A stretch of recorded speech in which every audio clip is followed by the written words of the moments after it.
ভারতকে দেয়া বিশেষ সুবিধার তকমা বাতিল করেছে সুইজারল্যান্ড।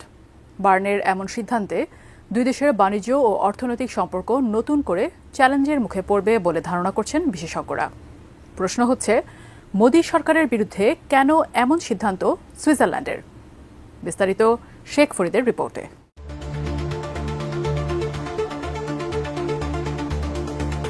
সবচেয়ে পছন্দের দেশ বা মোস্ট ফেভার্ড নেশনের তালিকা থেকে ভারতের নাম বাদ দিয়েছে সুইজারল্যান্ড। ভারতের সুপ্রিম কোর্টের এক রায়কে ঘিরে এমন সিদ্ধান্ত নিয়েছে বার্ন।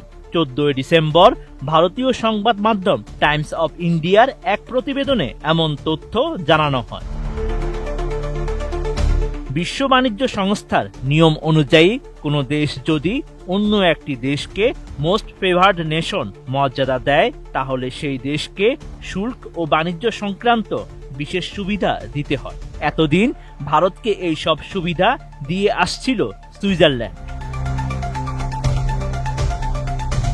বিশেষজ্ঞরা বলছেন, বার্নের নতুন এই সিদ্ধান্তে ভারতে সুইস বিনিয়োগকে প্রভাবিত করতে পারে। এছাড়া ইউরোপীয় দেশে পরিচালিত ভারতীয় কোম্পানিগুলোর উপর উচ্চ কর আরোপের সম্ভাবনাও রয়েছে। অ্যান্টিব্যাকটেরিয়াল অ্যাডিটিভ যুক্ত সেরা ওয়াটার ট্যাঙ্ক বিশুদ্ধ পানিতে ব্যাকটেরিয়া জন্মাতে দেয় না।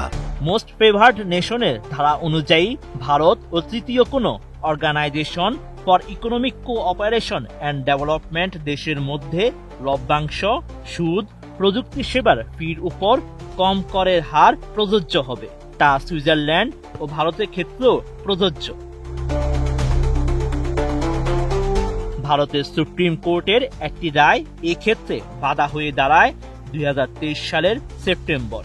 ওই মামলায় সুইজারল্যান্ড ভিত্তিক কোম্পানি নেসলে একটি পক্ষ ছিল।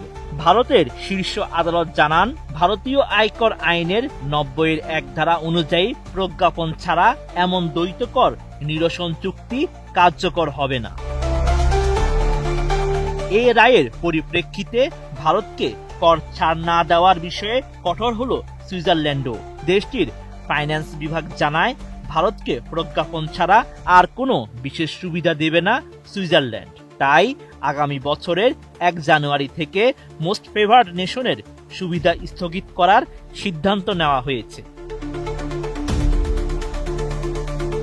টাইমস অব ইন্ডিয়ার ওই প্রতিবেদনে বলা হয়েছে, সুইজারল্যান্ড সরকারের এই সিদ্ধান্তের ফলে ভারতীয় কোম্পানিগুলোকে অতিরিক্ত 10% উৎসে কর দিতে হবে। এর আগে 2021 সালে এই হার 10 থেকে কমিয়ে 5% করা হয়েছিল।